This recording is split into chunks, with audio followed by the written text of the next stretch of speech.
What if the reasons that you struggle with speaking up, setting boundaries, feeling confident to take action, and feeling confident in your discipline is actually because of energetic blockages? I have my amazing friend Haley here today who's experienced a beautiful energetic transformation over the past few years, and she's going to be sharing more about that with you today in today's episode. Haley is a mom to an extremely curious and compassionate 2-year-old. She's married to her best friend and a motherhood coach who helps women reimagine connection with their children while rediscovering who they are and what a fulfilling life truly looks like for them. She's the kind of woman who finds magic in everyday moments, which is one of the reasons I personally love her so much. And she loves fantasy worlds, crisp autumn air, solving a good mystery, and surrounding herself in 30 shades of green. She believes motherhood can be both magical and messy and that both are worth celebrating. I'm so happy to have Haley here with us today because we have so much in common, not only with the green, the fantasy world, all of the different things, but also because she's just such an inspiring person. And I'm so honored that I've gotten to be a part of her beautiful transformation over the past few years. So, Haley, tell me a little bit more about yourself. I want to know where you were in life before we found each other and what led you to starting to do the inner work. Of course. Thank you so much for the beautiful intro. Um, so before we met, I was honestly really frustrated in life, and I had a really difficult time regulating my emotions. And just all the moments surrounding me just felt really heavy. Mm. I would get to the end of each day, and I would just sit kind of in a heap beside my bed, trying to process everything I felt throughout the day and somehow feel good falling asleep. And it was like when there's one video I found of yours when I was scrolling through Pinterest, and it was just you showing how you were processing your own emotions on the kitchen floor. And just it looked like such a heartfelt process, even though it was painful. That was so beautiful to me, and I will never forget that video. I instantly tried that. I tried to copy the process that I saw, and it helped so much. And I knew from that moment that I really needed to work with you because I had never seen anybody do anything like that. Mm.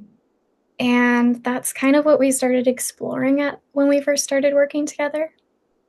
But yeah, that was a really big part of it before we met, was just the heaviness of emotions, not knowing what to do with it, stress getting trapped in my body everywhere, Mhm. physically, everywhere in my body, chronic stress and chronic illnesses, everything, the full spectrum. Like my body did not know how to handle stress. And so that was absolutely pivotal. I had so many insecurities about life. I really cared way too much about what everybody thought about me, and it was paralyzing.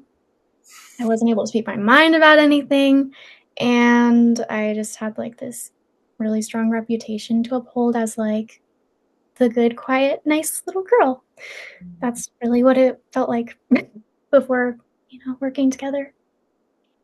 Yeah, that can really feel like such an imprisonment, the prison of people pleasing, of having to uphold this image of being someone that is not you, but you don't really know who you are. And that's so incredibly painful. So I thank you for being vulnerable and for sharing this. And I know that so many of us have experienced darkness like this, but don't really have a space to be on it. We are trying to uphold that good girl persona, or for some of us, we were, and not able to really talk openly or see anyone in the world who's actually in touch with the darkness and with those depths and still creating a life of joy and a life of love. So, thank you so much for sharing that. And I know that even just even yesterday we were in one of our live streams within the temple and other people were sharing some of their dark stories of like the darkness and the depths that they had gone through. And it's so empowering to hear. Like even for me, I hear these stories all the time and every single time it is so empowering to realize that we actually can be in touch with all of that discomfort and process it in a different way. So thank you. Thank Mhm. you.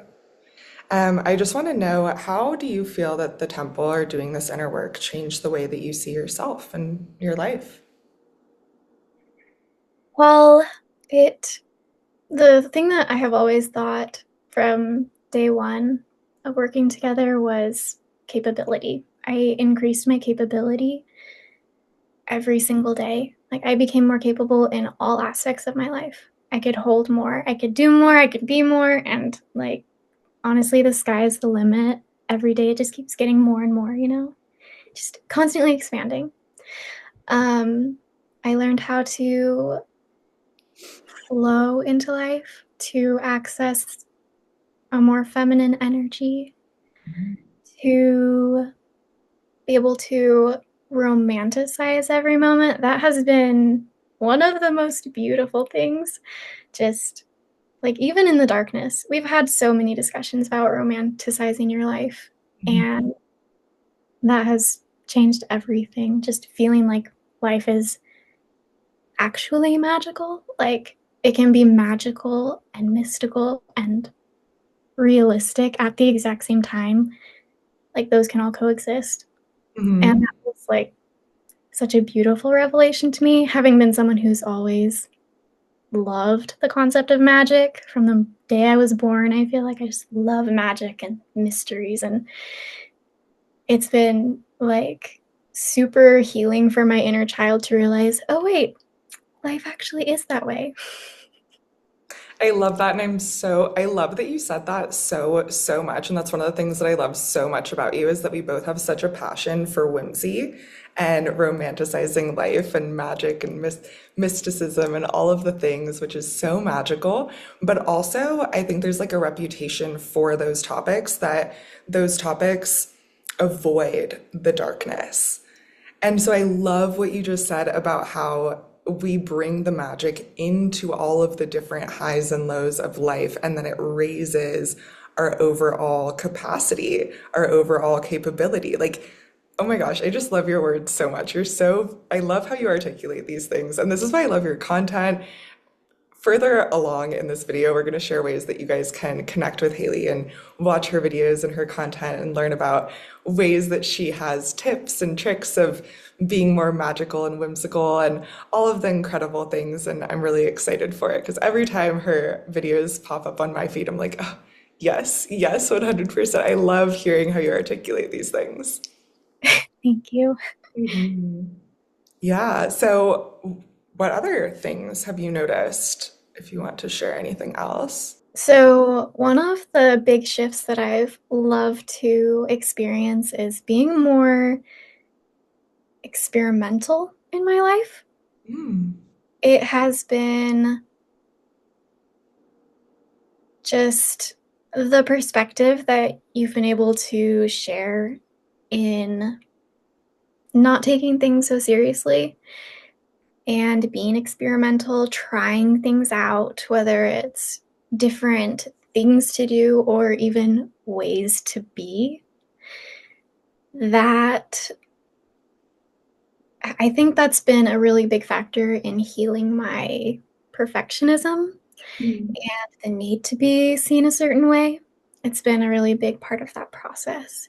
So, I don't know, just being able to go day to day, just realizing, oh, I can just try this out. It's okay. And tomorrow I can try out something different.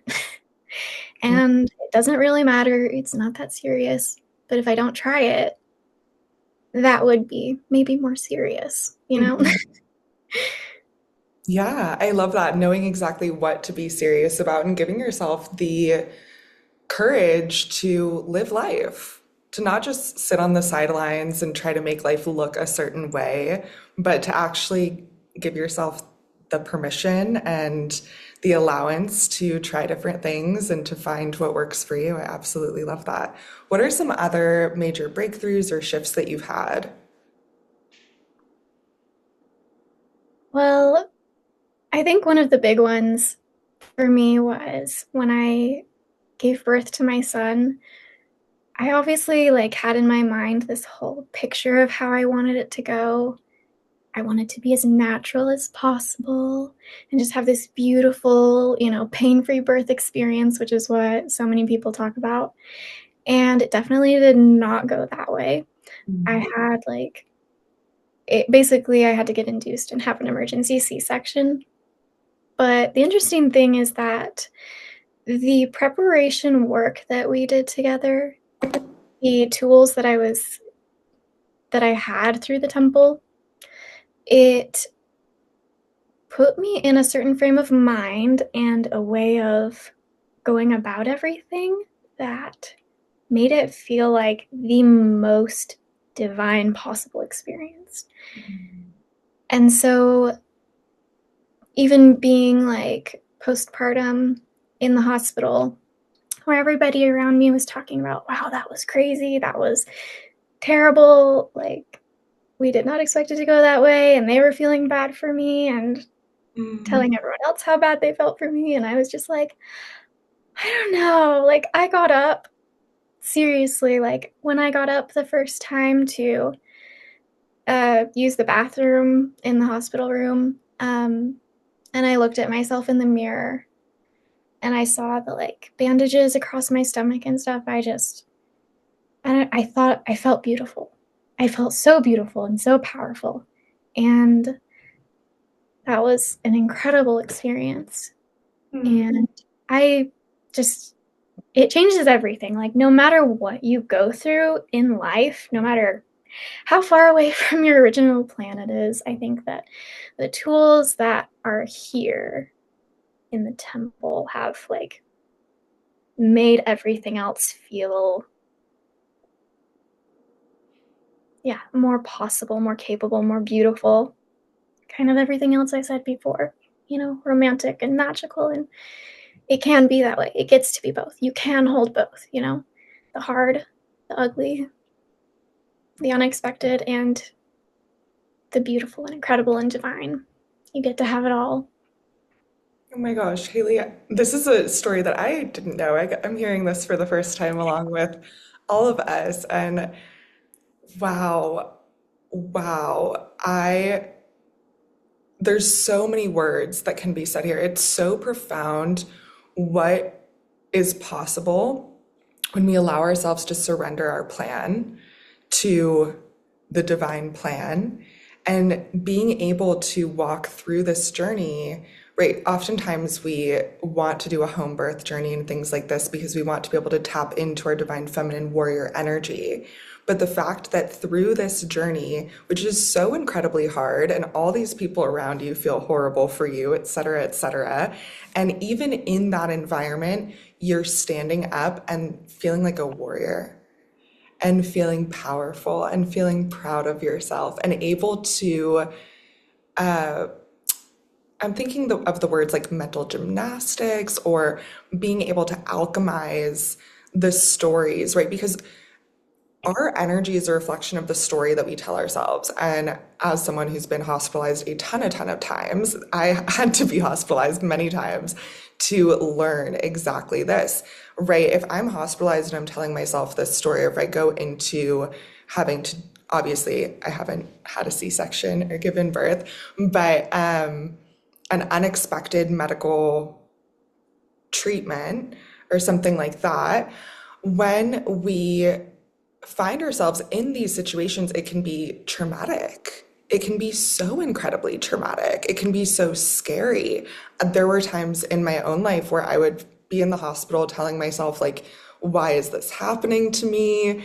Is God mad at me? Like, what is right? All these stories that were actually making the experience so much worse.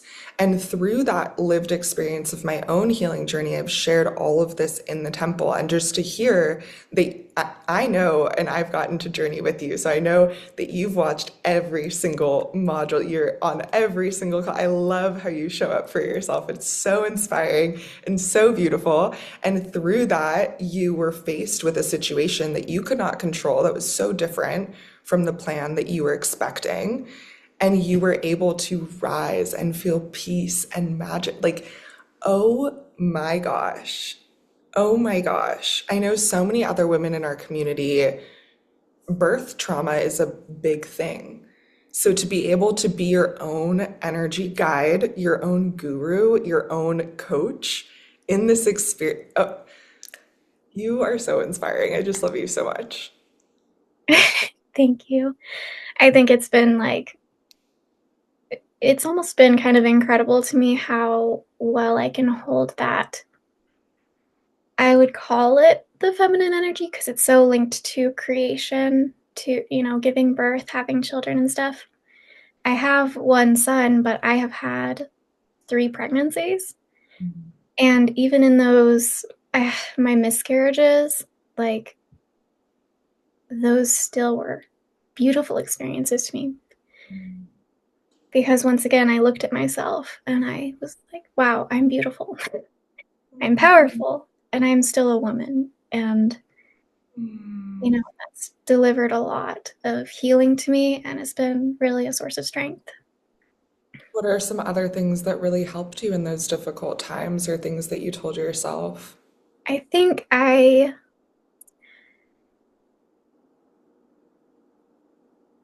for me, honestly, what brought me to that mindset, being able to be there, so present and connected to myself, was actually connecting with my heavenly mother, the eternal mother, just like the before, during, and after, just remembering, honoring, and having those little conversations with her about, like, that is like who I am, what my power is, that is so connected to who she is, and her strength and comfort that she was able to give to me as well.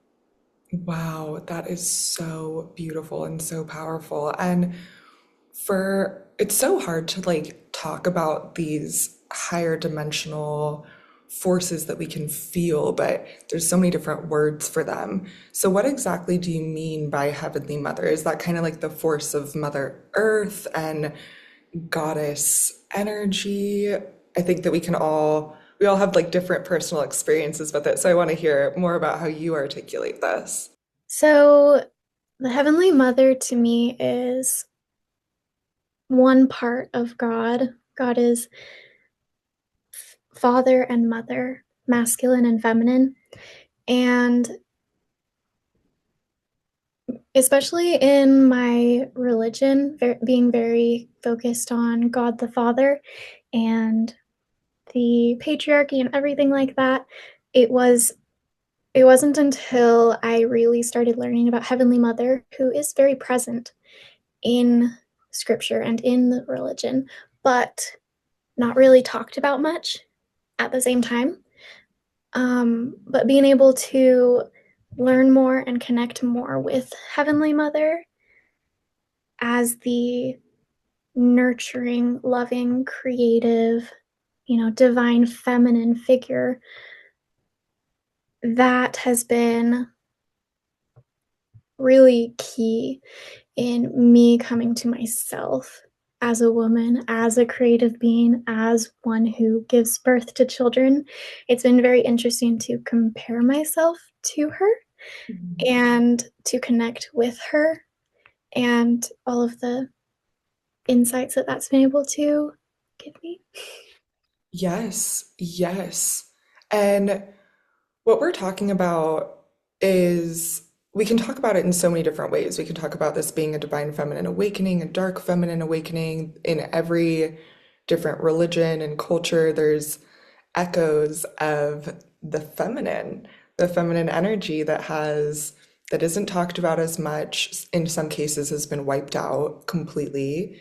And the more that we can reconnect with this energy, like for myself, I call it like the energy of Mother Earth, but I love and I'm so, so grateful that you got to explain this and really explain the religious aspect of it because something that I strongly value, and I'm so grateful that we're all here valuing this and being open-minded together, is that how do I explain this? I believe that source cannot be limited to one interpretation, and that all of us have our own unique experiences with this. And when we have the courage to be able to talk about this and share this and talk about what we learned in our religious upbringing, even two people of the same religion can have different religious upbringings and experiences regarding different energies that they feel and things like that.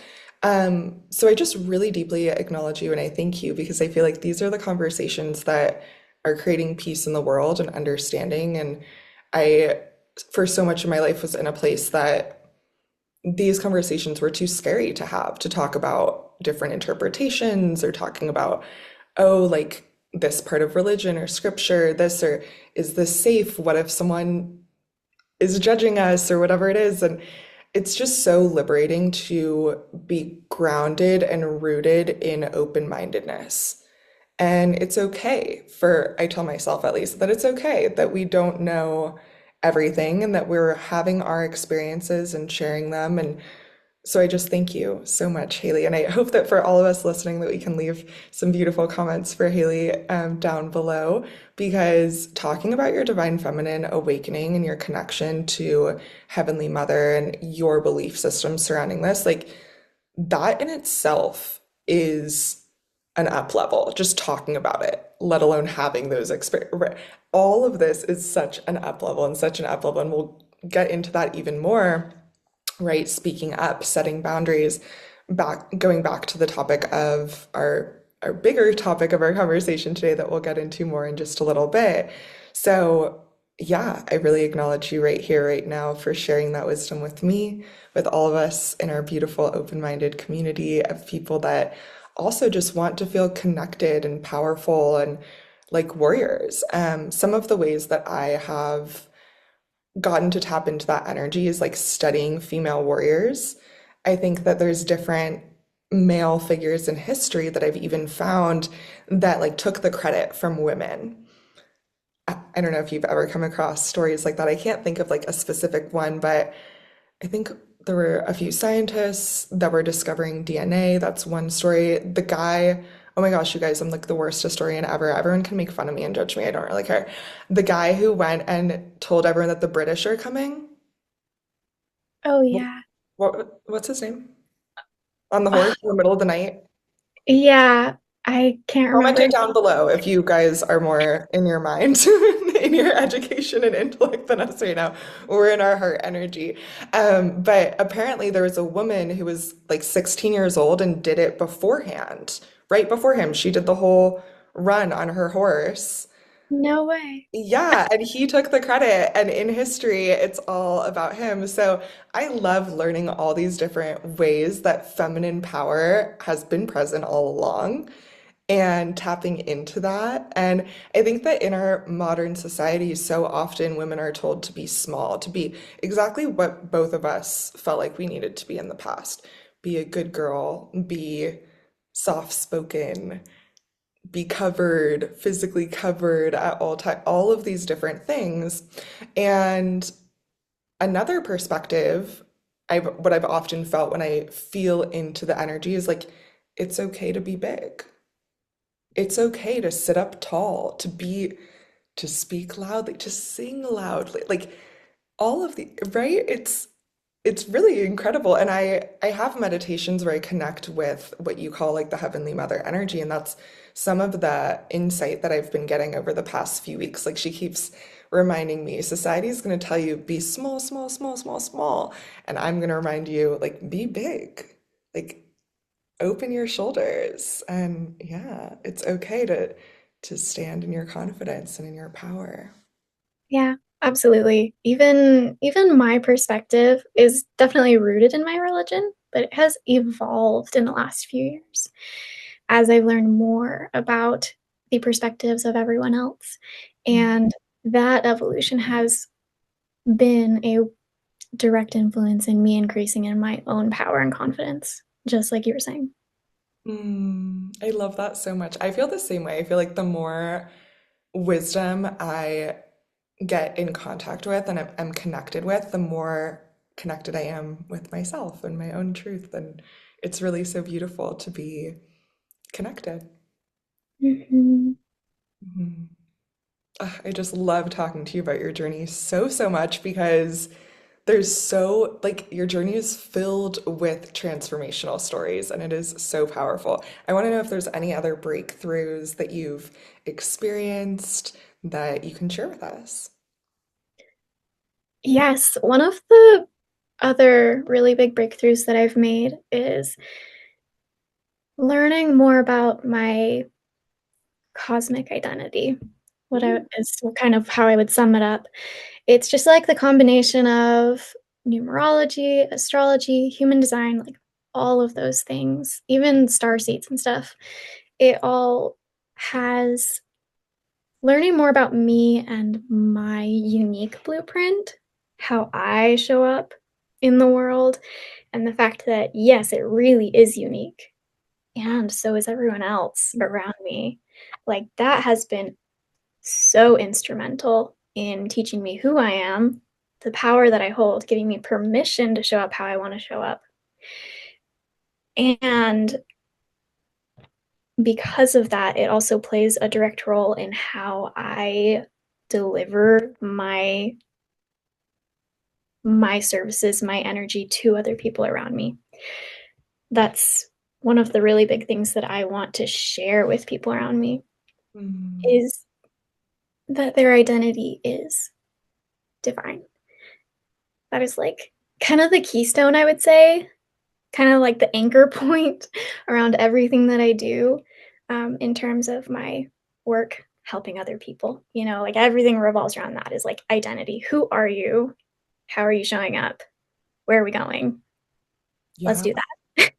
And I love that you talk about the cosmic blueprint and the soul blueprint because I remember before learning about those things, answering the question, who are you, was so, oh my God, immediate migraine, like stress, panic, horrible, not a fun thing at all. Because what do you say? Like your good habits and bad habits, your job, right? How do we Yeah. define ourselves? And so often we walk around the world defining ourselves in these ways and being completely unawakened to who we truly are.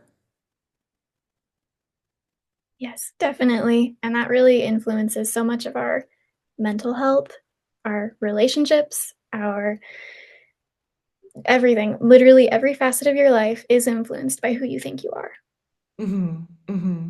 Is there anything specifically, like, let's say regarding starseed wisdom, that you learned that helped you show up differently? Well, I'm still very much a beginner in terms of starseed wisdom, but it also, even still, it has been really impactful. I think that just it's really interesting how starseed, I don't know what you want to call it, wisdom theory, whatever, it like directly relates to what I already believe about the world, like through what I learned growing up in the religion that I did, is that we had a life before this life. We were somewhere, we were doing stuff, we were learning, we were growing, we were becoming, and then we came to Earth. Mhm. And that's kind of what starseed wisdom says too. It says we came from somewhere, we were doing something, we had a mission, and also that mission directly relates to what we're doing on Earth too. And so that has been really validating and empowering in so many ways. Just kind of like broadening my perspective and again, kind of going back to like magic is real. We're Mhm. really magic. Life gets to be magic every day. And just, I don't know, kind of thinking about that, pondering it daily. Like, what was I doing? How am I bringing that into what I'm doing today? Mhm. How am I bringing that into how I'm connecting with other people in my friendships, in my marriage, in my relationship with my son. Like, just saying, being able to say to myself, I have a mission Hmm. Hmm. on this earth, and my mission isn't just to enjoy life, period. Like, that's a wonderful thing to say, but it's deeper, Hmm. and that's Hmm. what I love. I'm a really deep person, and I like things to get really deep. Um, yeah, anyways, it feels really big and beautiful, and it makes me feel big and beautiful every day. I absolutely love that. And that's something that I've seen time and time again, and something that I felt within myself before we know who we truly are, before we know our mission, before we know our purpose, before we know our soul, like the unchanging, sorry, words, the unchanging part of ourself across all different timelines, all different realm. This is the why are words so hard right now? The real you, the core you, the unchanging you. Um, when we get in touch with that part of us, the part of us that is not really valued by society, that might not make sense, that might not be what we expected it to be, that's when we can really, it's like all of the stress and it melts away. And this is what a quantum leap is. And this past week, I've had so many people messaging me being like, oh my God, quantum leaping actually makes sense. Like I am in a different timeline because I know things about myself that I didn't know before. And I could never feel unawakened and lost and blind and unclear the way that I felt before, which leads to that anxiety, which leads to us being like, I don't know who I am. Let me just make sure to be who everyone else expects me to be, and constantly trying to jump through these loops and then we get insanely high cortisol because that's stressful. There's always a different benchmark. We'll get burnt out. Where are the boundaries? Where are your desire? Right? Like this is getting lost versus knowing who you are on a core level and feeling grounded, even when life is a little shaky. You're still unshakable, you're still feeling stable. So I can see it in your energy, and it's so beautiful to be able to witness. Yeah, I love it. It feels good. Before we dive into ways that we can clear energetic blockages, feel more disciplined, feel more confident speaking up, and more confident in our boundaries, I just want to know what are some other ways that we can connect with you, learn more about your story, getting to hear more about your spiritual journey, and getting to work with you. Yeah, so I am on Instagram only right now. My handle is hol dot by design. And I talk to mothers primarily who, like I said, are really ready to figure out who they are, their identity, and and let that influence their motherhood, being a cycle breaking mother, and their home sanctuary, and all the impact that they have there in and out of the home. A few years ago, I actually hired Haley to support me in elevating my space. I had never really thought about even pouring into my space or how it could shift my energy and how it makes me feel. And so I ended up hiring Haley, and she supported me in not just making my home look so much more elevated and magical, but also to feel like a healing oasis and truly feel like a space that I'm excited to come home to, and a space that my soul can really rest and relax and rejuvenate and become so much healthier. So I cannot recommend her enough. I am so excited that we are getting to share her beautiful offers here. And so, what are your offers? What are the ways that people can work with you? Do you have a free download, or tell me more? Yeah, so right now I am offering a free guide for mothers want want to reconnect with themselves, to figure out who they are and how that, like I said, how that influences their parenting, being able to be that gentle, calm, authoritative, divinely feminine mother. And where that all starts is with this 3 day, 3 part micro challenge that helps you get present, get curious, and reconnect with yourself. I love that. Oh my goodness. That's amazing. So how do I start this micro challenge? Sign up for, add your email to it, and it'll be delivered to your email inbox 3 days in a row, one each morning. Amazing. So all people have to do is pretty much go to the description box down below, put in their email, their name, and then they get it for free. Exactly.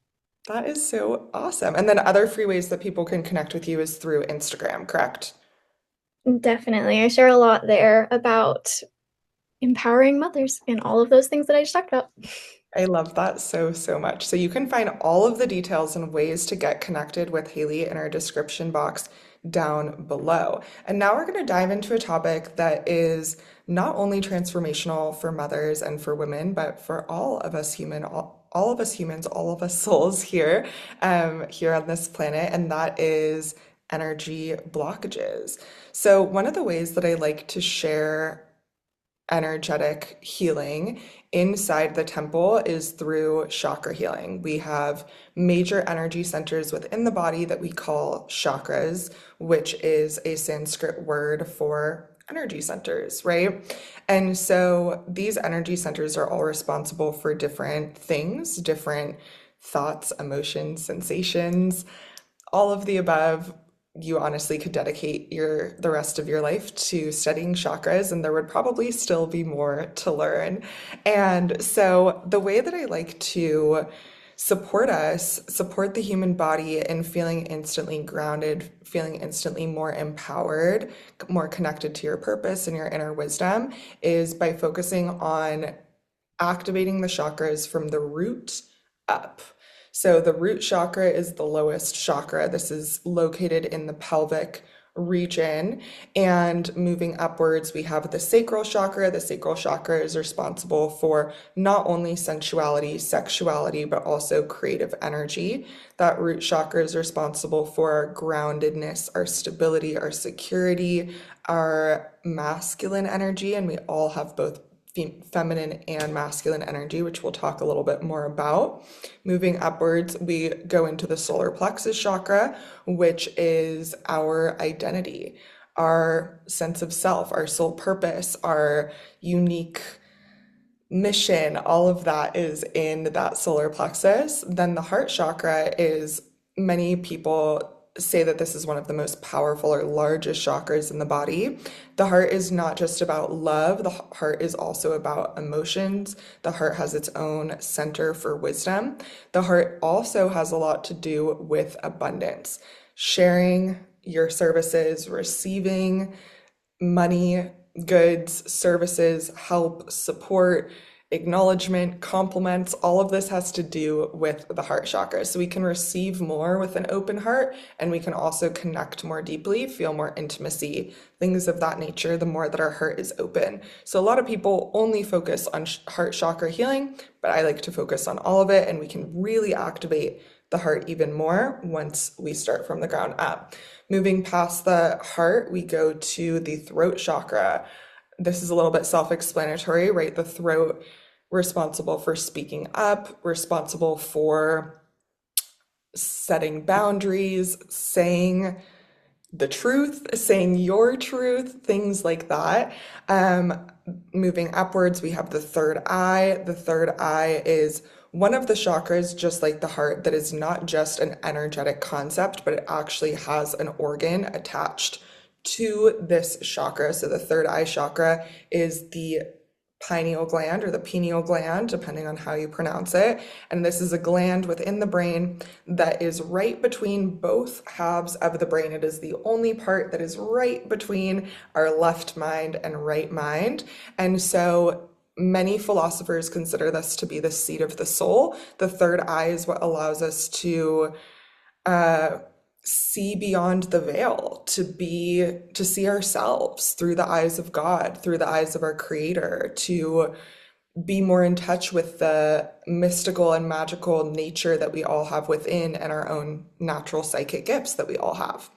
And then the crown chakra is our crown chakra. So that is, I think of it as like a portal when the crown chakra is open. It's this like circle right here on top of the head, where this divine wisdom can just come right in to the body, into the vessel, calming you down, giving you clarity, the opposite of overthinking, the opposite of stress, mental clutter, all of those fun things that are not so fun, right? So, we're going to be diving into all of these energies and how these energies can be blocked, how we can activate these energies in order to show up as our best self in the world. It's fun to dive into all the esoteric topics, the mystical topics, but the goal in all of it, because we can go really far out there when it comes to aliens and mermaids and past lives and all of the different things, but the goal in all of it is to be able to feel like our healthiest and happiest self and to be able to show up in the world as our best self. So I love to talk about these topics. I think Haley's gonna enjoy talking about these topics and has enjoyed talking about them here with me today. But you don't have to talk about these things all the time. This can be your source to chime into these conversations, to be a part of this conversation. I would love to hear your thoughts in the comments down below about anything that we've been chatting about up until this point and anything that comes up for you as we continue talking moving forward.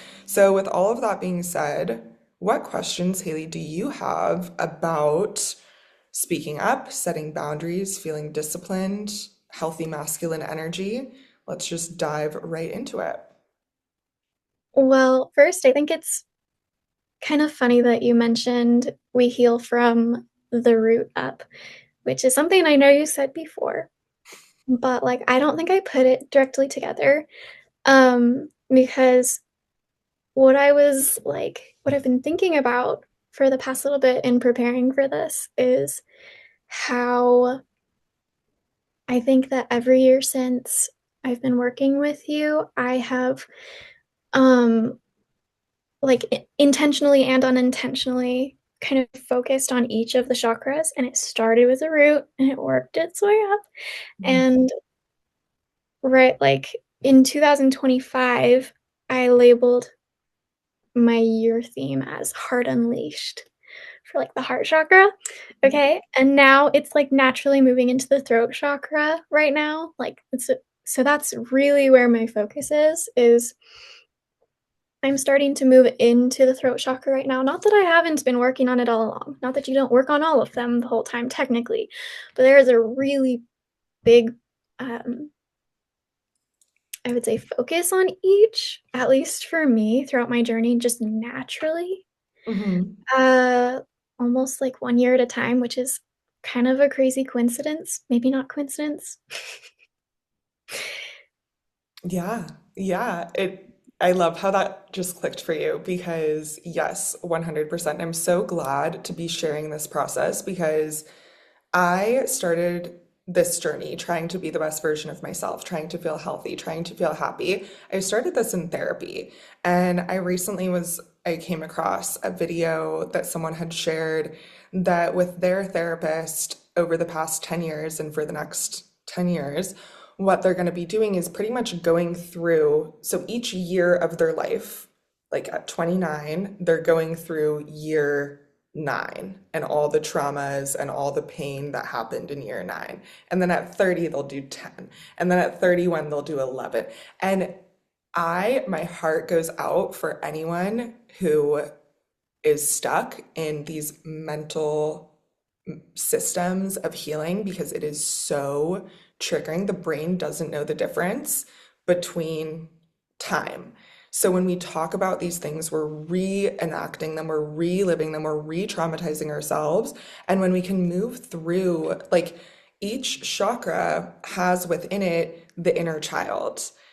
Like there's all these different aspects that we're trying to navigate through the internal family system that we can still touch on through chakra healing. And I think that so often when people think about spirituality and new age and energy and like all of these sorts of things, they think that it's a complete omission of neuroscience, psychology, etc. But it is actually the opposite. It is taking all of this and then we're adding a few more layers so that it can make even more sense for the mind, body, and soul. And we're not just like further re-traumatizing ourselves. Sorry for interrupting you. I just felt like that's so needed to be said because that's what I would have been doing right now, reliving my childhood trauma if I didn't know about we just need to heal from the root up and activate each chakra from the root up.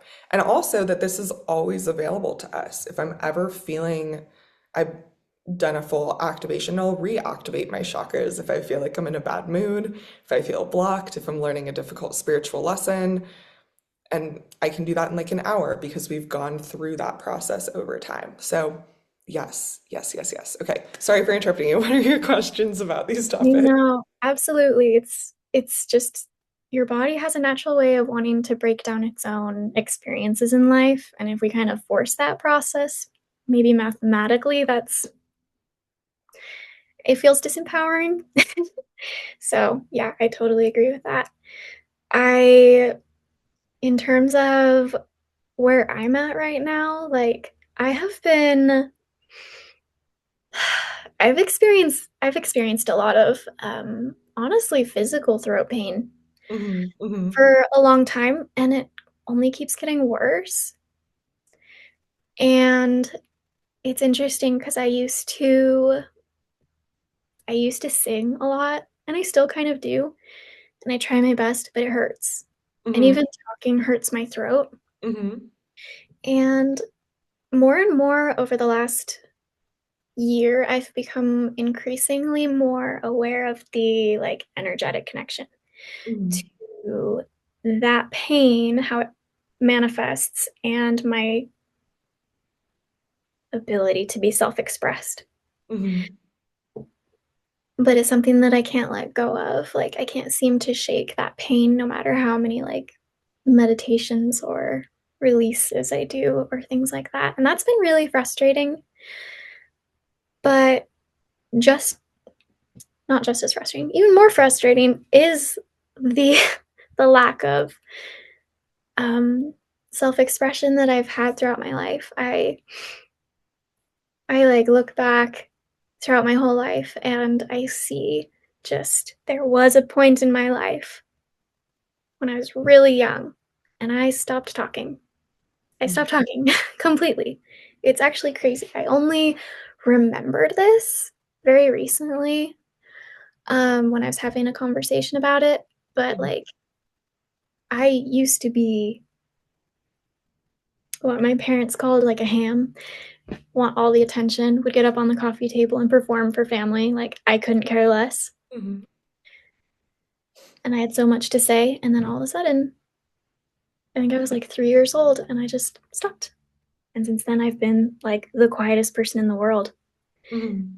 Like, I can't even count the amount of people who have told me the exact same line of, I didn't know you could talk. Just like in Hmm. social situations, you know, after knowing somebody for so long, they're like, whoa, you can talk. Like, they're so surprised. And so Hmm. that's always been such a pain for me. And Hmm. it feels so, I've been doing a little bit here and there. Been becoming slowly more and more self-expressed, Hmm. little bit by little bit. But right now, I think there's a lot of pressure to it almost feels like it's being stopped up behind a floodgate. Hmm. Pressure is Hmm. building and it keeps hurting more and more, Hmm.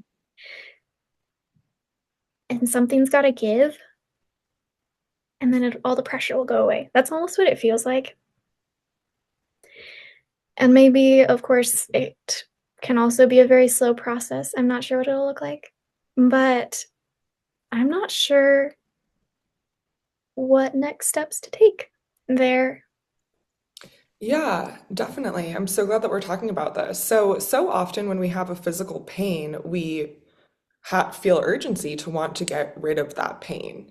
And so we feel urgency to want to heal the throat chakra, right? To focus on the throat chakra. And what you've expressed is pretty clear throat chakra blockage symptoms. So we can identify that there's a blockage here.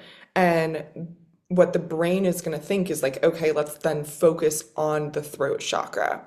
Now, I'm going to share some intuitively channeled information about throat chakra healing that I've just gathered through intuitive channeling, as well as like thousands and thousands of astral journeys with people, past life regressions, and things like that. And then I'm also going to share the process of healing this and the process of stepping into your voice a little bit more and stepping into your power a little bit more. And I know that sometimes I just want to acknowledge you, Haley, because I think sometimes when we share these things, it feels like, oh my God, I'm the only person in the world that's like experiencing this. But I think that this is actually a lot more common in women than we realize or maybe want to admit. Like this pressure, whether we've been told or not told, to be quiet, to be small, to not speak up, and then realizing that that hurts. That's causing us physical pain, sickness, like it's stopping an energetic flow. You are meant to take up space. You are designed to do certain things in this world, like talk, if you can talk, or whatever the right. So when we stop that from happening and we stop the energy from flowing, that's where we can get sick. That's where we can find ourselves feeling disconnected from ourselves. That's where we can feel that pressure building and building and building, kind of how you were expressing. So the throat chakra, right, we heal from the root up. So this has to do with the root going up into the throat chakra. The energy flows up from the spinal column. And in that root chakra, we often have our past life soul wounds, wounds regarding stability, wounds regarding security and who we are and things like that. This can also be a space where we have inner child wounds.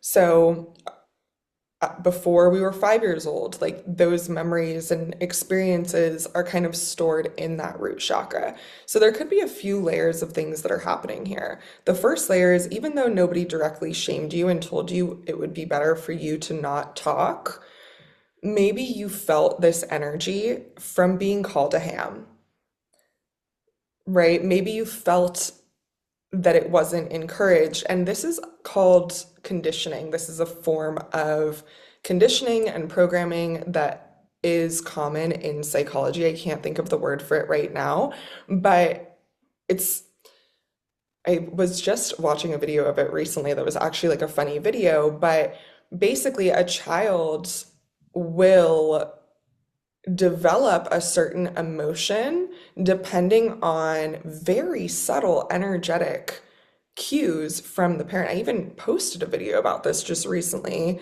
I'm sure that you guys can find it on my shorts and on my TikTok, where if a mother was making a fear face, the child would freeze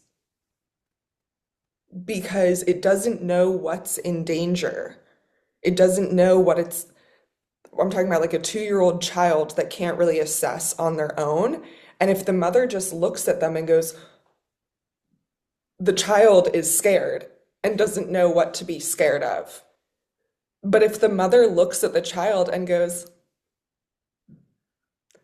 that child's going to start to play, that child's going to feel comfortable exploring and moving, and their body's going to feel safe. So oftentimes, our childhood experiences do shape our nervous system, right? If you were often in an environment where people were having a fear response, where people were subtly making fun of you because you were dancing in front of guests or whatever it was, and you weren't able to process at the time in your 3-year-old brain, I have courage and confidence that these people don't have, which is why they're projecting this fear response because they are scared to be this way, right?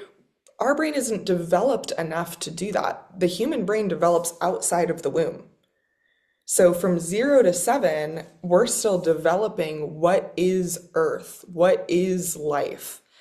And that information gets taken into the nervous system as like, this is life. Life is not safe to dance. Life is a place that's not, that you don't speak up, you don't be loud. Otherwise, people are going to give you a fear response. People are going to say a funny word. Like, even though that's not a mean word, the nervous system can interpret the energetics behind everything and conditioning and things like that. So, one layer is conditioning, another layer is the brain developing. And as the brain is developing, the pineal gland is developing, your gifts, like all of this as a child, we are so incredibly open, and the pineal gland gets calcified over time and is in most people calcified by age 12, but at 3 years old, you are open.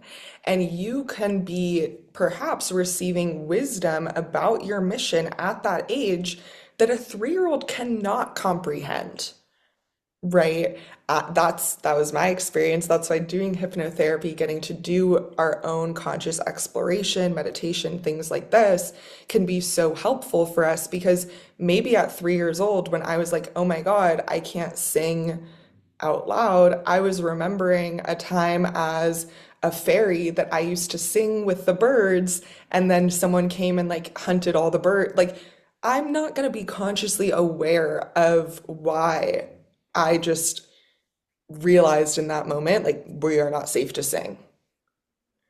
But something happened, whether it be a dream, something from my consciousness that I picked up that belief. And some of the things when I take people into past life regressions and hypnotherapy, there's a common throat chakra blockage surrounding what is called, they call this the witch wound. But the witch could be like, a witch is a woman who is connected to nature, wisdom, truth, God. Like, you can decide a woman who's connected to any sort of power based on history and all of the witch trials. They often would just do witch trials on women that said something that they didn't agree with, right? Like anything like that. So I know witch can be sometimes a charged word for people, and I just encourage you to take off the trigger or to have faith that there's wisdom beyond any triggering word for you, or an exciting word for you, if witch is an exciting word for you, you identify as a witch. I love that. I love all my fellow witches. But, anyways, so the witch wound has to do with literally being yourself, having an opinion, and it is in disagreement with society. So they hurt you, harm you, right? And for people who have had these soul blueprints, right? Earlier we were talking about there was a time on a different in a different place that we had these missions. And as we carried these missions, I'm I don't believe that it was always easy in all these different timelines or past life or whatever you want to think of them as. And so we sometimes carry the wounds of that. And this is what changing your coding, healing your nervous system, expanding your capacity is all about. This is what an energetic blockage could be. It can come from these wounds of, well, the last time I spoke up, my soul remembers the last time I spoke up, it didn't end well for me. So why would I do that again? The safest thing to survive, like it got coded into your instinct that you don't do that to survive. And the truth that, and this is why transforming and quantum leaping and all of these things, it's really a leap because that's one timeline that in order to survive, you cannot talk. And in another timeline, in order to survive and thrive and live the life of purpose and fulfill your mission, you get to talk. You get to say things that don't make sense. You get to talk about your interpretations and opinions. And this is what's going to create community and love and connection and all the things that you want. So we can see that maybe we didn't experience it in this timeline or we're not consciously aware of it, but we can see that this is a wounded response versus this is the heart response. Yeah. And I can totally see that too. And while you were talking about it, I was just thinking Oh, yeah. I also have some really strong ancestral wounds around that because I Mm, have ancestors fairly directly who were um, involved with the beginning of my church mhm. back in the 1800s. And there was a lot of religious persecution. Yeah. People who were tarred and feathered, and they were absolutely massacred. Yeah. And I'm not saying this at all to belittle your experience. This is huge. I'm so glad that you mentioned ancestral healing because we're going to talk about that even more. But the reason that ancestral healing is so important for us to talk about is, and I'm so glad that you remembered that and you made that connection. That's literally this energy reconnecting with itself right here and right now. Like the having that memory is evidence of that. So, something I've found in every single person, in all of our energetic coding and all of our energetic blueprinting, we all have ancestors or connections to lineages that have been exiled, religious persecution, not able to be themselves, not able to feel free and happy and right, like every person on this planet has a connection to that. And we think that it doesn't affect us because, oh, like, what does it matter that my grandma used to have to like eat roadkill for food or like that has nothing to do with the food issues that I have now or whatever it is. But when we go deep into our consciousness, even if you don't know that person, there's studies between siblings who were separated, never met each other, never knew each other, and they have all the same mannerisms. Like the way that they pick up their tea is the same way. It's identical. So we can observe that there's some sort of energetic connection. We inherit so much more from our ancestral lineage than we really think, and some of it could be pain. Some of it could really be pain. I went through a massive ancestral healing journey at one point in my life that was so incredibly powerful, where I connected with my ancestors that were in pain, and I saw how in pain they were, and I saw how much it had been affecting me and blocking me in my energy and in my chakras in my life. And we sat together, me and these like I envisioned them sitting around me and we did some healing work together and it was difficult work. And by the end of that night, my ancestors were my friends. I was no longer living out the patterns of their wounding, the patterns of the pain that they had experienced that had been silenced, right? Sometimes the thing that we need, like, we're talking about some really dark and deep stuff here, and often people will ask, like, how do you even heal stuff like this? With air. Like, literally just breathing into it, literally just talking it through. That's sometimes the thing that turns this huge monster that plagued our whole lineage into a little fart or whatever, you know? So, yeah, it's deep work and these are the conversations that heal ourselves and heal the world and they're the conversations that are hard to have that not many people realize are even important to have with ourselves. So the next thing that I was going to say is this definitely probably has to do with your personal soul mission and the fact that your ancestors experienced religious prosecution. We often, our mission might not be exactly what our ancestors' missions are. We're all unique, but our mission can be maybe the word is like contingent, like similar alongside a little bit. Maybe your mission is redemption, Mm. right? If this person or these people couldn't speak up and couldn't talk about even just the Heavenly Mother, that just saying that heals the lineage. And you can feel as the body is shaking sometimes. If you ever, any of us listening, if we ever find ourselves feeling like, oh my gosh, I'm like shaking, I feel anxious, I feel weird talking about this topic, it might be because you're letting go of thousands and thousands and thousands of years of wounding by just saying that out loud. That's beautiful. Yeah.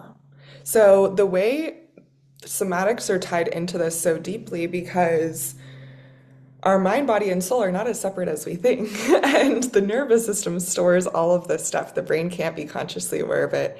The subconscious is in the nervous system. So, what you'll notice when a lion is chasing a deer and the deer gets free, it's going to shake it off, all the fear. It's going to shake, like it's going to, even my dog, after I hose her off, she shakes it all off, right? That's the process that the body hasn't been able to do for all these generations, that is now able to do when we do talk about the thing that we couldn't talk about.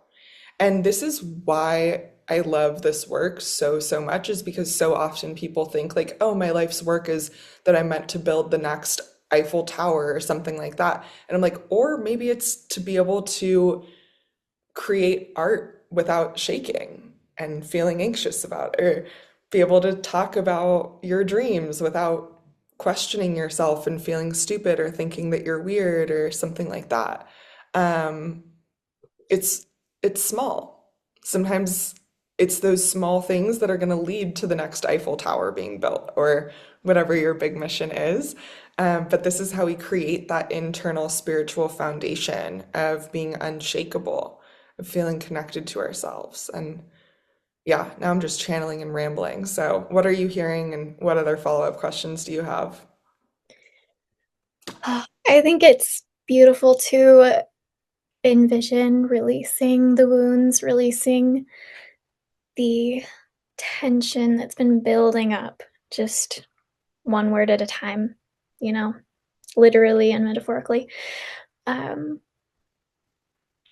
and I was thinking about how, like,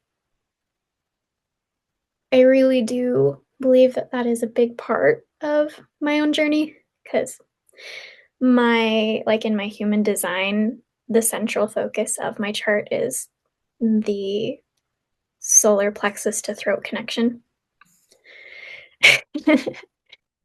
It's the Called identity. it. I called it. I was like, this is part of your soul mission. That's so Like, funny. that is where my definition is, and Mhm. like that's how I project my truth because I'm self-projected on my chart. Like that's everything is my identity to my voice. And I think that not only is that like part of my purpose, but also probably the way I'm supposed to heal most in one of the biggest ways in my life Mhm. Mhm. through that process. Yeah, yeah. So I want to share with you some exercises that you can do to start to feel safety in our opening throat chakra, because just like you said, every word, every breath is literally writing a new story for you and healing your nervous system and recoding you. And so I really like at this point of the journey of activating the throat chakra to remind ourselves that whatever comes out of the mouth doesn't have to make sense. We're just practicing getting that energy moving through. And this is where we can also start to bring in some healthy masculine energy, healthy feminine energy, because letting that just flow is the feminine. Letting whatever comes out come out, that's the feminine energy, the feminine expression that doesn't have to make sense and whatever it is. But the healthy masculine energy aspect is knowing all of this information and wisdom, being able to see that it's important for us to set aside time every single day to do vocal exercises, to let our voice out. Maybe that's your new 5-minute morning routine that you just sit and open your mouth and allow whatever it is that wants to come out. Maybe you find yourself prompting yourself of like, I'm going to hum or sing a song that is an interpretation of this ancestral repression of your own opinions and beliefs, right? Because these energies, we we can't really make sense of them. And we can talk about it for the rest of our life, but that's really just going to keep reactivating and reactivating and reactivating. And when it comes to this type of pain, the pain of being like persecuted for your beliefs or something like that, sometimes what we need to do is to yell, right? We need to sing the song that we couldn't sing because we were yelling in that lifetime or experience or whatever it is. So this is a really beautiful invitation for you, Haley, and for all of us here to tap into that beautiful, dark feminine, divine feminine energy of not making sense, allowing what needs to flow, valuing it even though society doesn't value it and doesn't deem it as valuable. Like, I consider this to be an abundance action item. The days that we give ourselves 5 minutes to scream, 5 minutes to cry, 5 minutes to hula hula hula, whatever you need to do, those are abundance activations because you're showing your mind, body, and soul. Like, it's literally proven it. You're creating proof and evidence in your brain that you are safe being yourself. And it doesn't have to make complete sense. Your brain doesn't have to know how this is going to have a perfect ROI in the stock market. And if you do exactly 5 breaths, let it all go. Let the brain go for 5 minutes and just see what comes out. When we do this, something magical is going to happen. I do this with song and I do this with dance.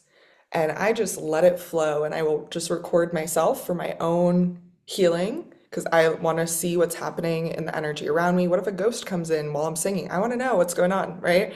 That's happened before so many times. So I like to have footage. That's why I always record myself just to be able to observe my practice and gain even more wisdom from it.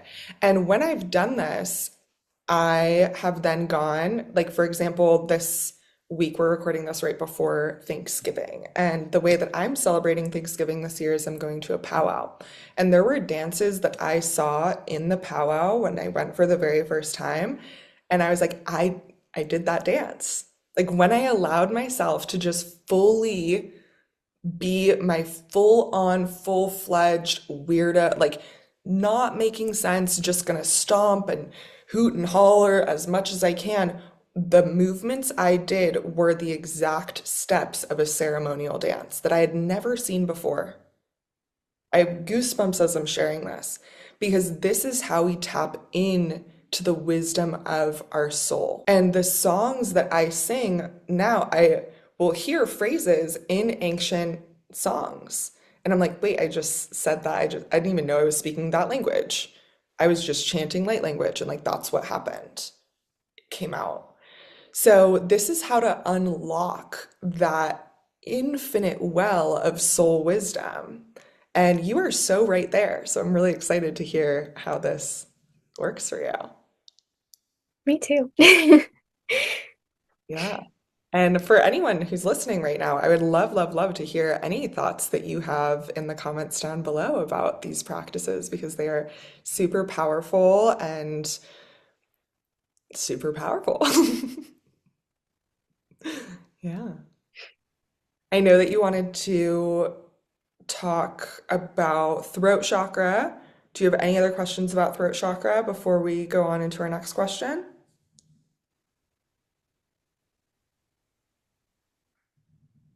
I don't think so. I think I feel complete there. I've got a really inspiring direction. And then do you have any questions about masculine energy, discipline, boundaries? Those were some things that we were going to dive into a little bit today as well. Yeah, I I think in regards to that, I've just been noticing how the last several years of working together, I've learned so much about feminine energy, and I've really been so expanded in that way. Hmm. Hmm. Um, and that could be its own whole podcast. It there's so much there. I have a feeling we're going to record another podcast episode about that. So, in terms of keeping it brief, feminine energy is the flow, it's the creativity, it's the being loose, being able to receive that so many women these days struggle with. And I've had such an amazing time learning more about that and expanding into that. But what I've noticed recently is on I got on this call several weeks ago about it was just like a free consultation for somebody who wanted to help me with my business. Mm. And they were like proposing certain challenges, certain structures, and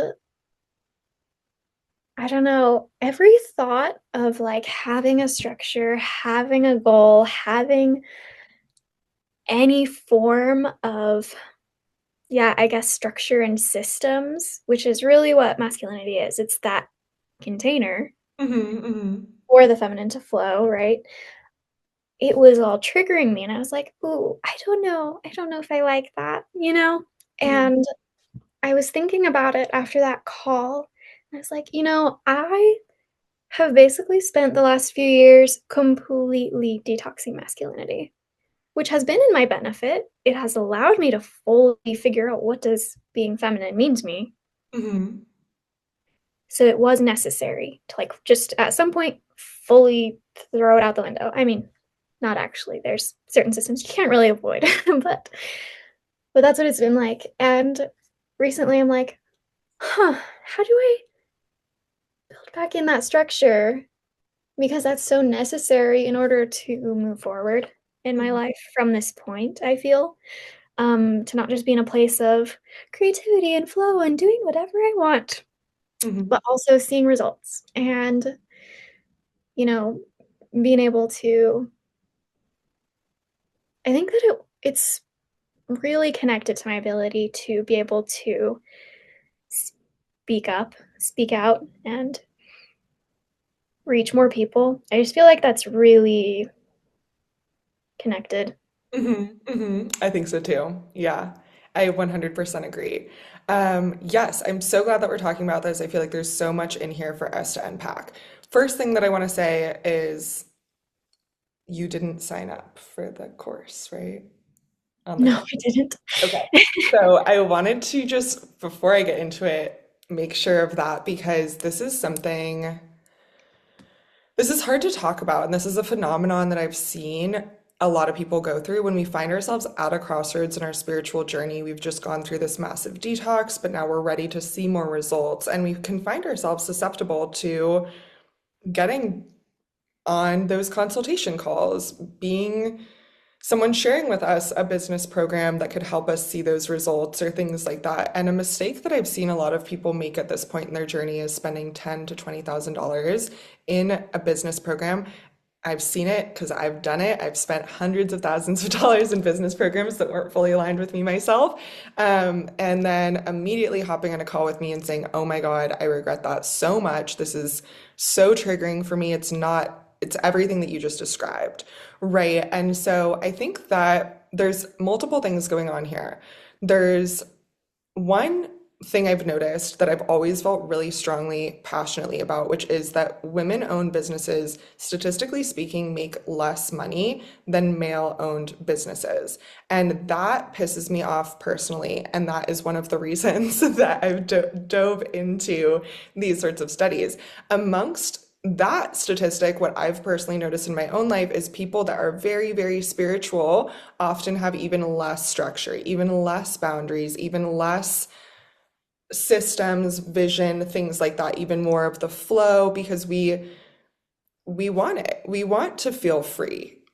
Freedom is one of my number one values. Number one. I love the freedom to be able to create the things that I want to create, to create my own schedule, all of these sorts of things. And that's why we do this. That's why we've created our own businesses and are sharing our own mission and our own gifts and things like that. So, I've really seen that a lot of spiritual women will get caught up in that net of no discipline and no results, and not realizing because you've worked so hard to move away from that masculine energy, to move away from doing monthly KPIs and all of the numbers and corporate and all of that stuff. So when you're over here, you can find yourself kind of stuck, right? Do you just hope for the best?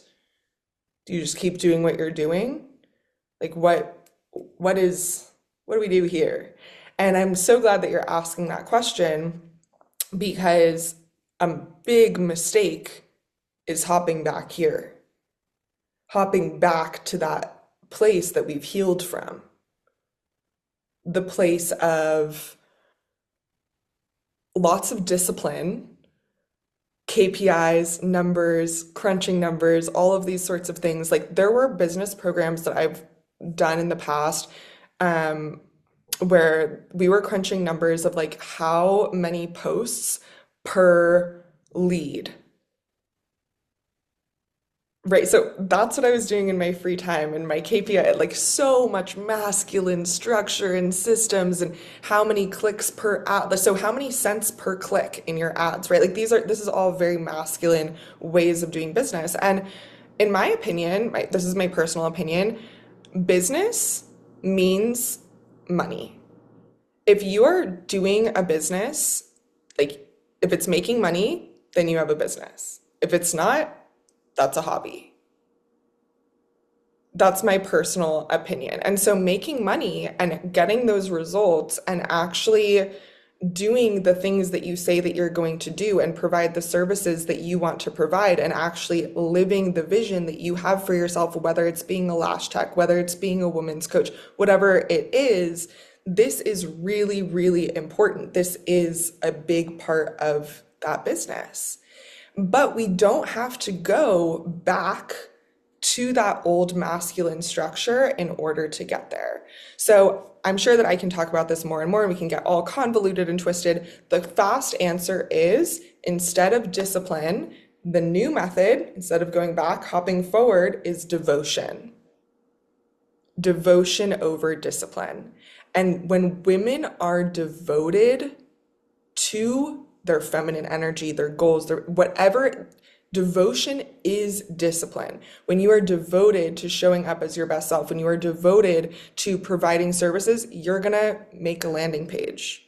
When you are devoted to connecting with clients that are aligned with you, you're gonna go and send all your follow-up messages, right? And that's gonna be so much more inspiring for you. You're gonna feel inspired and motivated to take those steps that when you look back at the end of the week, you're like, whoa, I was super disciplined. I got so much done, but it all came from being devoted. I have asked myself, and I kind of like can sometimes lend a lot more on the masculine energy side. I really love my masculine energy. I love that we have both energies within ourselves. And I ask myself difficult questions. And one of the questions I ask myself is if God, creator, source, great spirit, mother, whatever being it is that you want to imagine were to come down right here next to me, would they be like, wow, you are treating yourself so well. You have nourished yourself. You like, yeah. And if they wouldn't be like that, I better go change my outfit because I'm not dressing the way that I can. I'm not treating myself the way that I would if I were treating myself like a child of God, like someone who's truly worthy and deserving of divine love and wisdom and all of these things. So this is what inspires me when nobody else is looking, is my guides are looking. And I often talk, I know I haven't talked about it much here in this episode, but in my own personal life, I often talk about how important it is to feel hot and to feel sexy and all of these sorts of things. And what I mean by that is not like society's view of hot and sexy. I'm talking about that, like, yeah, like you're doing it, you're doing really good energy. And I do believe that source creator is loving and is proud of me and wants to cheer me on and things like that. But I also believe that like I can exude that when I brush my hair. I can exude that when I make space for myself to feel like my best self because I batched out all of my content for that month. So that whole month I get to just have ideas and just be in like the richness of source wisdom, right? And so the devotion is I'm a very, very, very disciplined person. Sometimes I consider myself to be like one of the most disciplined people I know, but it is very much from devotion. I will pull an all-nighter, making sure that I am doing a project, but as I'm doing that, I'm loving every single second. I love doing this. This is what I incarnated here to do, to be devoted, to do a whole month's worth of work in one night. And then the whole rest of the month, I get to do whatever it is that I want to do, right? And that's what works for me and my own systems and what feels like flow and spaciousness and deliciousness for me personally. I love when the whole world is asleep and you get to just like be in your own little magical, mystical creation. But if that doesn't work for you, that's okay. This is what it is to find what's in alignment for you. For some people, devotion looks like curling your hair every single day. For other people, it looks like having locks. You never touch your hair, you never think about your hair, ever, right? For some people, devotion looks like waking up and running a mile first thing in the morning and then breastfeeding your kids, like all of this different stuff. And for other people, it might look like sleeping in. So we get to decide what devotion is for us. And I think that discipline for women, for highly sensitive beings, for star seeds, for people like ourselves, it's going to look really, really different than another person for multiple reasons. I mean, we know that women are wired differently, but I've really allowed myself to surrender to that I might film all my content in one day. And that's discipline because I'm going to post every single day. And I got to film it all in one day and I got it done. I don't wake up every day and film, but I still get it all done. And I show up the way that makes me feel proud. So, what's resonating with you from all of this? Yeah, I love the word devotion. That really resonates with me. I think I just had one question about that though. Like, in terms of masculinity, would you say that it then is the masculine energy? It is it or it fulfills the need for that masculine container? Yeah, yeah. When we are devoted, that's going to activate that masculine. We're talking about masculine energy here, right? Creating a container. So I'm thinking of an example of when I used to not feel devoted to things, and I would be laying in bed and someone would text me 10 p.m., the you up text, right? Something like that. And I'm not devoted. So I'm like, okay, I am. Sure. Like, come over, whatever. Right? No boundaries, no discipline. I'm tired for work in the morning. I am gonna not do the stuff that I need to do because I just was up late. So this is what it is to prioritize freedom, but not prioritize groundedness, discipline, devotion. So one approach could be I see that text and I go, no, Marissa, you're not allowed to have, let's say, pleasure if I'm going to have like a booty call or whatever it is. You're not allowed to have that. You have to be disciplined. You have to lock in. That's going to feel like crap. That's not going to be very fun. But if I ask myself, okay, so I get to choose right now.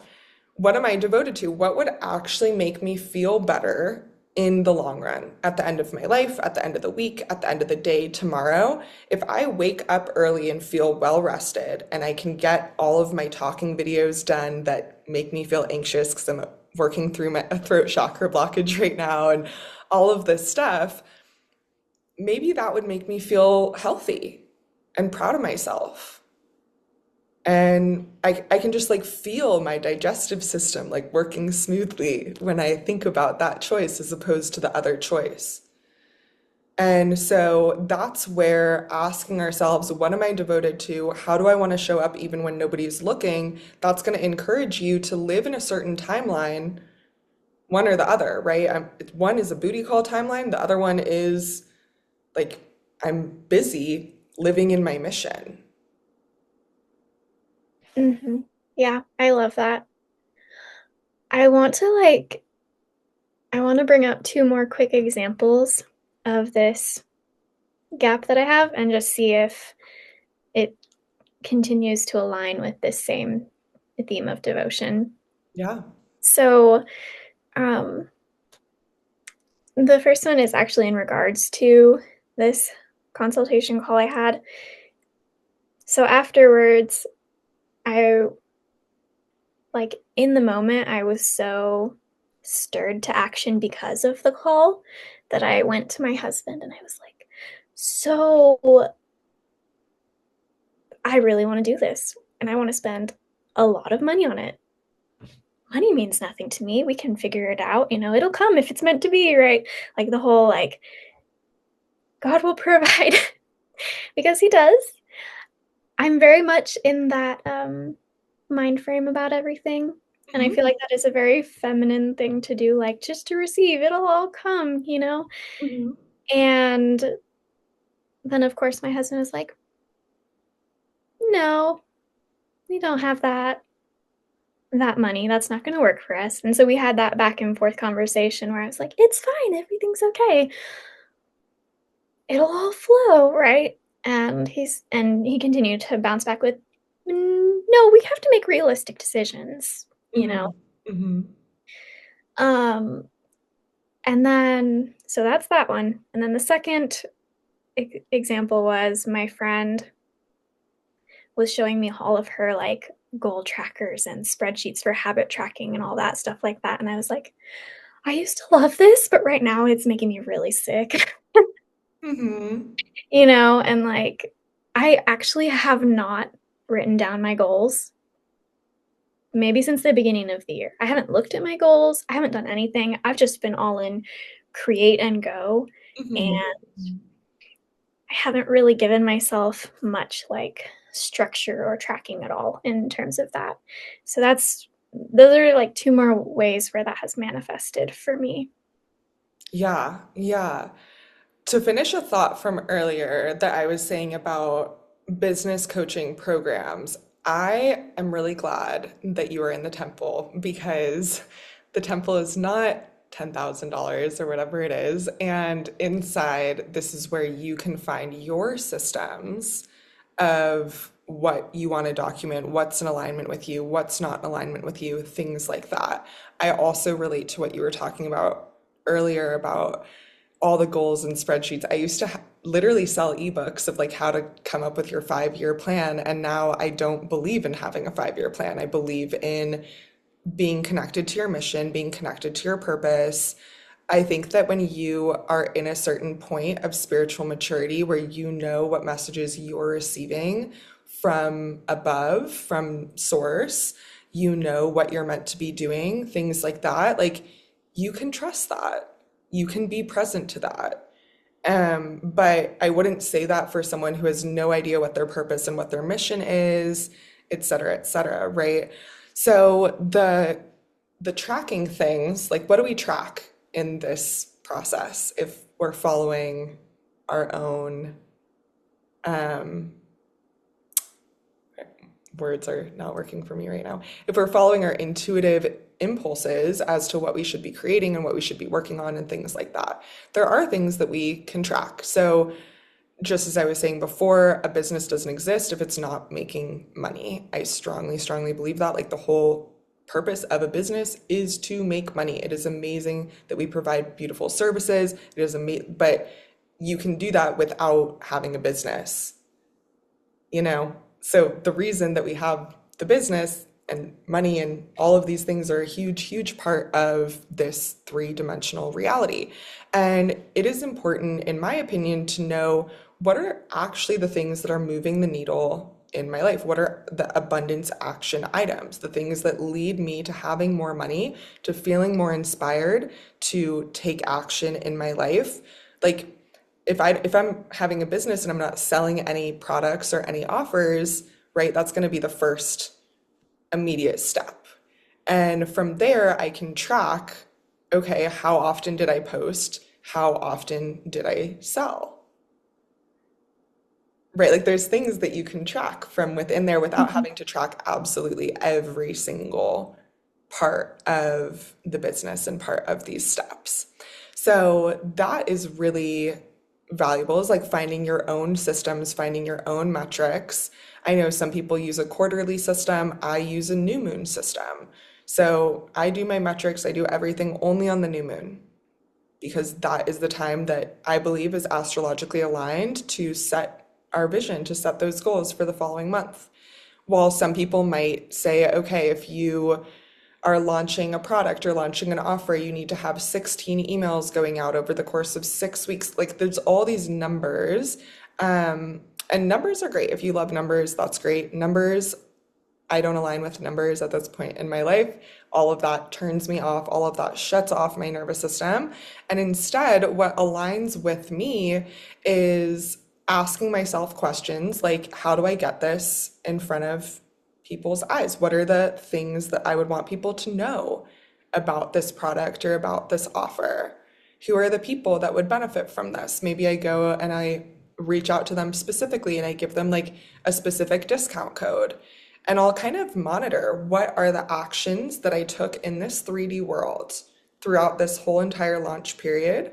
And at the end of that launch period, I'll ask myself, and I'll look at those numbers and see, like, okay, I had 1,500 product sales because I started 2,000 conversation. Like, I can see what are the tasks that I need to do to actually be a professional.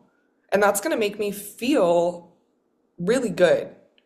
It feels really good to do the things that you say you're going to do, to be the person that you know that you are on the inside, to show up in that way, and to create spaciousness for yourself, to have that freedom and to have that creativity and all of those ideas. What are you hearing from what I'm sharing, just so I can further clarify anything? And then we'll dive into the husband conversation. I would agree that there are some times when those numbers do feel good, and that, but that if you're gonna like go really deep into it, get really, mathematical about everything, that it just genuinely feels disempowering. So yeah, I do completely agree with that, that there is a certain level and that maybe you have to figure out what that level is for yourself. Hmm, hmm. And it really comes down to the stories we tell ourselves, just how we do about birth. Telling ourselves empowering stories, reminding ourselves that you are a good person, you're doing incredible work in this world, other people are going to be happy to work with you, to receive your services, and staying rooted and grounded in those sorts of mindsets. Hmm. Yeah, There's I so really much like more that. that we can talk about, like business structure. So if others want to continue that conversation, just comment down below and we can film a whole episode on that because there's so much to say about balancing that structure and we can dive into that even more. Do you have some ideas of ways that you can think about this in a different way that could perhaps be more empowering for you? Or do you want to ask any more questions that can support you? I think I just keep going back to the word devoted. Mhm. It reminds me of something that one person I follow says all the time: just get obsessed. Just be Mhm. obsessed.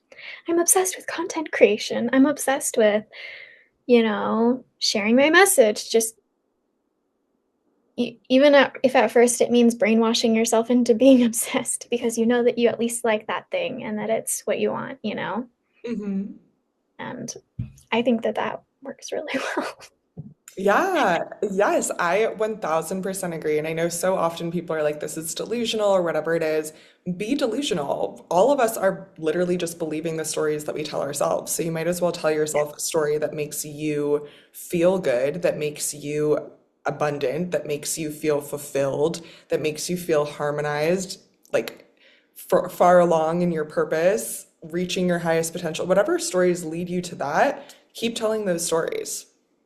Yep, I totally agree. I think it's funny that anybody who says that you're delusional doesn't realize that everybody is delusional about everything they've learned their whole life.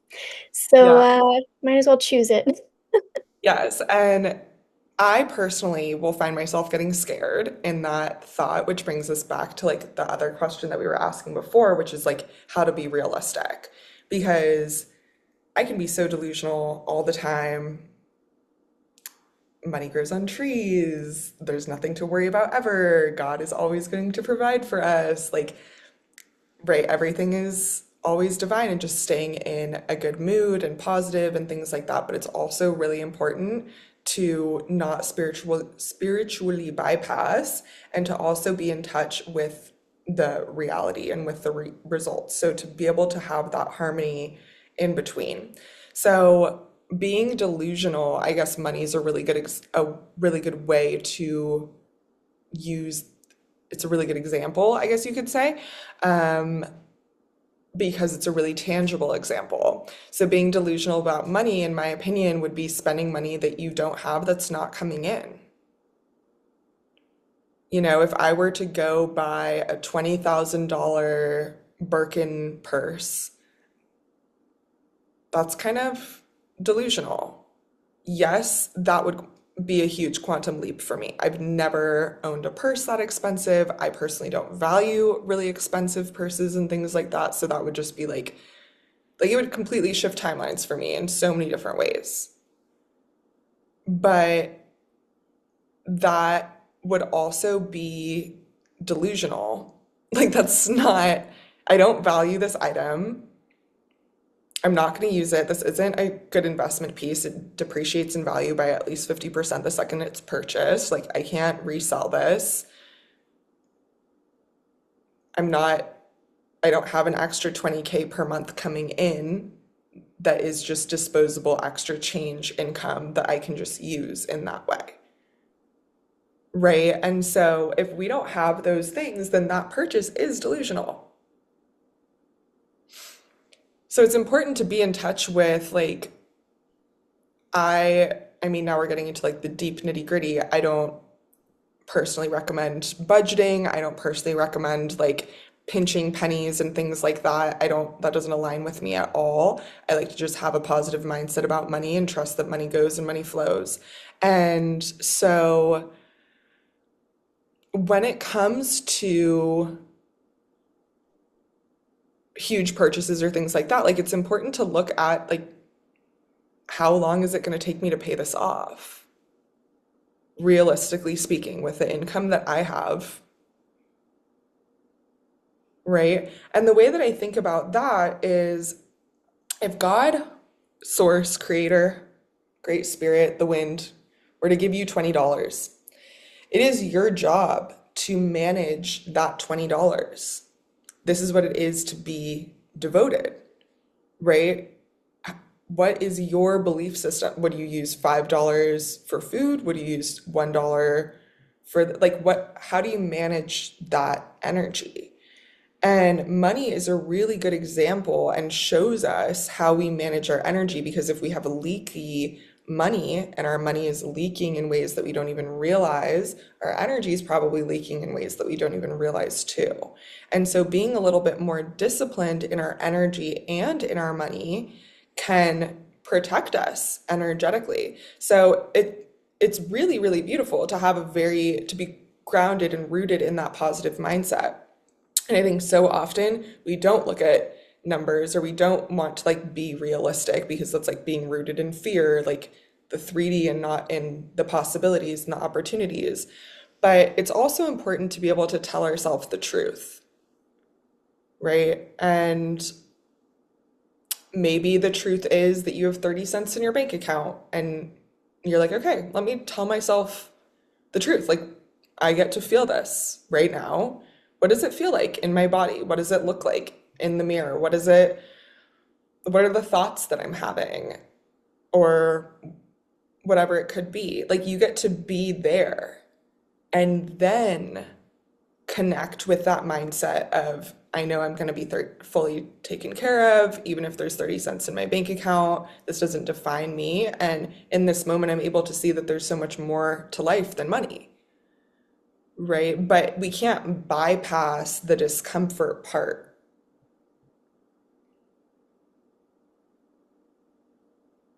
What are you hearing from that? I think it's interesting because I haven't heard it put quite that way. I think that's been something I've been maybe starting to instinctively get a little bit of, or intuitively get a little bit of a feel for. But I mean, usually you just hear the opposite of feel, just pretend you have Mm-hmm, so mm-hmm. much more. Like, you can't have more if you don't think you can have more. So just convince yourself that you do. And so it's very interesting to hear that said that way, to feel into the truth. Yeah, and we get to really choose. It's going to depend on your nervous system. It's going to, like, everyone's different, right? For me to just constantly look at my bank account and be like, but you're a millionaire when you have 30 cents in it, I would be lying to myself and I would be creating distrust within myself constantly. And I know that about myself. That would not align with me. And so being able to tell myself the truth that, like, hey, I have 30 cents in my bank account and I feel scared about that. And this is uncomfortable. But what would it feel like if I was a millionaire? What would it feel like if I was just found a $10,000, right? Like, and walking myself through that gap from what I'm currently experiencing and my brain responding to my environment, to being able to hold both that and the possibility that, yeah, I could get a check for $10,000 in the next 2 seconds. Hmm. Yeah, I like that. I like being able to bridge the gap that way. I think that adds a lot of comfort and yeah, just makes it feel more achievable. Yeah, yeah, I would feel so strung out in my nervous system and so ungrounded if I was just constantly like, I'm just gonna spend all the money and never check my bank account and just all the money is gonna cut. Like, theoretically, it's great to think in that way. And I know that eventually both me and you, we're going to be such billionaires that that's going to be our reality. But as we're building up to that point, money is energy. Money is, yes, it's a creation, but it's also like, this is from God, from source, from creator. And so if your hair is from God, how you brush your hair, how you take care of your hair, how you manage your hair is like a thank you for the hair. So, how we manage money and how we regulate ourselves around money, it's also a form of gratitude and it can amplify because we feel more confident, more comfortable with our money. Hmm. Yeah. Yeah. Oh my goodness, we have covered so many amazing topics in today's episode, and I'm sure that we're gonna have to be recording another one soon because there's just so many more to dive into. I think it's been really great to talk about all these things. I've really enjoyed it and I feel very inspired. I'm so glad. I am so glad. I hope that others in the comments down below, please let me know how you're feeling after we've covered all of these topics and dove into all these different philosophies and ways of thinking and all the fun things and now shoulder dances and all the fun stuff. Thank you so much, Haley, for joining me today, for asking such amazing questions, for sharing your beautiful journey, creating inspiration around the world, for healing, for growth, prioritizing yourself, being devoted to your purpose, your mission, and elevating your life, connecting with your family, connecting with yourself. You were just such an inspiration for myself and for so many. So I just really deeply appreciate you and thank you. For everyone else, if you've made it this far, make sure that you give this video a thumbs up. Make sure that you are subscribed so that you can be first to know about our upcoming videos, episodes, and uploads. And to join the temple, all you have to do is check out the description box down below. That's where you can get started with your 7-day free trial and start tapping into all of the magic, all of the wisdom, all of the goodies of your higher self and your soul and your highest potential. So thank you all so much for joining us for today's episode, and we will see you in our next one.